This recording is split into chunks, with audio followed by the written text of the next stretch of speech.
दोस्तों परम competition education में आपका एक बार फिर से स्वागत है। दोस्तों आज हम बात करेंगे इस्लाम उदय के बारे में। दोस्तों जो इस्लाम के संस्थापक माने जाते हैं मोहम्मद साहब माने जाते हैं।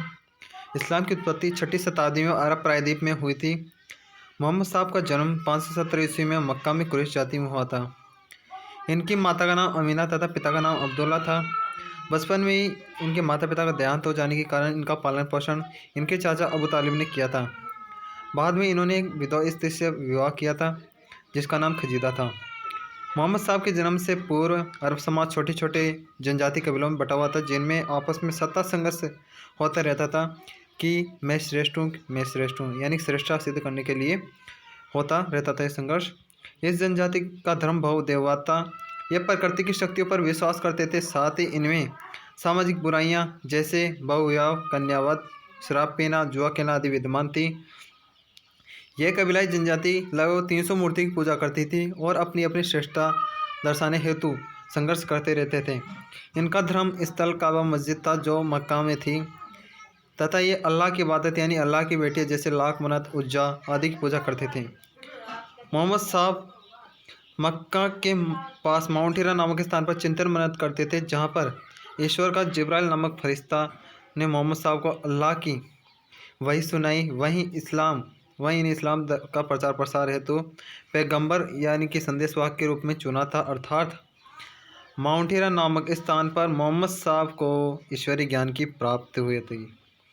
इसी दौरान अरब समाज में व्याप्त बुराइयों का विरोध किया, जिसके चलते कुरैश जाति जिसका काबा मस्जिद पर अधिकार था, उस समय दोस्तों काबा मस्जिद पर इसका अधिकार था, मोहम्मद साहब की हत्या करने की कोशिश की, परंतु मोहम्मद साहब मक्का से मदीना की ओर हिजरत कर गए।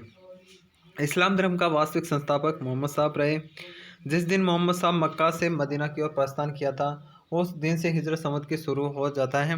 दोस्तों ये कन्फ्यूजन का है 2 जुलाई या 2 सितंबर, सच इनमें से जो कन्फ्यूजन है कि 2 जुलाई माने या 2 सितंबर माने। मोहम्मद साहब को अपने जीवन के 40वें वर्ष बाद अर्थात 610 ईस्वी में रसूल यानी ईश्वरीय ज्ञान की घोषणा की थी मोहम्मद साहब ने। हिजरी संवत चंद्रमा की गति पर आधारित है कि जो लूनर कैलेंडर के नाम से जाना जाता है। जो ये हिजरी संवत है लूनर कैलेंडर में होता है, वहीं हिंदू कैलेंडर लूनर व सोलर कैलेंडर यानी कि दोनों पर आधारित होता है। मदीना में मोहम्मद साहब के मत को अरब वासियों ने स्वीकार किया, यानी जो अरब मदीना गए थे वहाँ पे के लोगों ने इस मोहम्मद साहब के मत को स्वीकार कर लिया तथा ये इनके अनुयायी भी बन गए थे।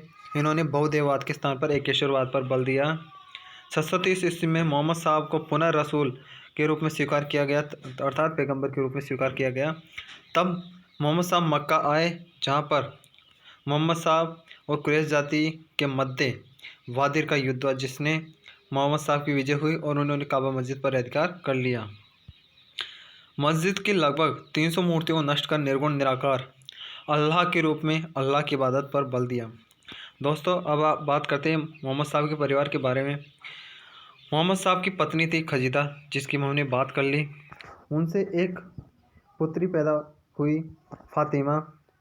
फातिमा का विवाह अबू तालिब जो मोहम्मद साहब के चाचा थे उनके पुत्र हज़रत अली के साथ उनका विवाह हो गया। इन दोनों से उत्पन्न 2 संतान थी, हज़रत हसन और हज़रत हुसैन। 632 में इनकी मोहम्मद साहब की मृत्यु हो जाती है, तभी से उत्तराधिकार संघर्ष प्रारंभ हो जाता है।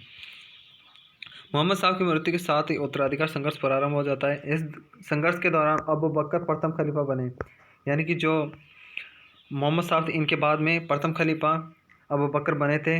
इसके बाद में क्रमशः उमर, उस्मान व चौथे खलीफा के रूप में हज़रत अली यानी कि मोहम्मद साहब पैगंबर के बेटे को चुना गया था चौथे खलीफा के रूप में।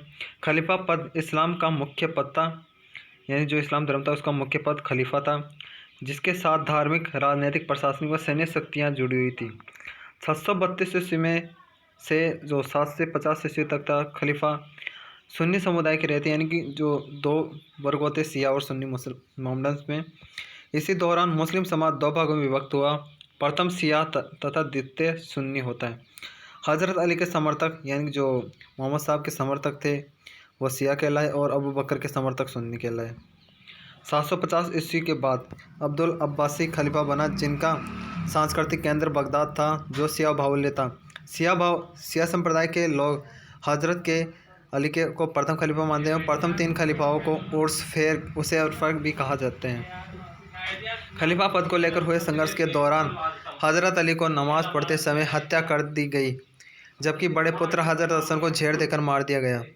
हज़रत इमाम हुसैन को करबला के युद्ध में अपने परिवार के कुल 72 सदस्यों के साथ बगदाद खलीफा यजीद ने हत्या कर दी। इसी करबला के युद्ध में इमाम हुसैन के द्वारा इस्लाम के रक्षा के लिए दी गई शहादत के उपलक्ष्य में शिया लोग मुहर्रम मनाते हैं। मुहर्रम एक गम का त्यौहार है दोस्तों। इस प्रकार इस्लाम की उत्पत्ति हुई। मोहम्मद साहब के अनुयायियों ने मोहम्मद साहब की मृत्यु के बाद इस्लाम के प्रचार प्रसार खलीफाओं के नेतृत्व में यूरोप, फ्रांस, स्पेन, अफ्रीका, मिस्र, लीबिया, सूडान, इराक, संपूर्ण एशिया तक किया। इस खलीफा पद को लेकर भारत में 1919-20 में एक खिलाफत आंदोलन हुआ था, जिसका संबंध इस खलीफा पद से ही रहा था। दोस्तों, ये खिलाफत आंदोलन जो प्रथम विश्व युद्ध में जब भारतीयों को शामिल किया जा रहा था या जो इस्लाम मोहम्मद शामिल हुए थे, उसमें उन्होंने ये शर्त रखी थी कि खलीफा के पद को समाप्त नहीं किया जाएगा, और यानी कि उसको बनाए रखा जाएगा और तुर्की के साम्राज्य को बनाए रखा जाएगा। लेकिन जो अंग्रेज़ सरकार थी यानी कि ईस्ट इंडिया कंपनी थी, उन्होंने ऐसा नहीं किया, और जिसके कारण खिलाफत आंदोलन शुरू हो गया। तुर्की के शासक कमाल पाशा ने 1924 में जो कि अंतिम खलीफा के रूप में जाने जाते कमाल पाशा, इन्होंने खलीफा पद को ही समाप्त कर दिया।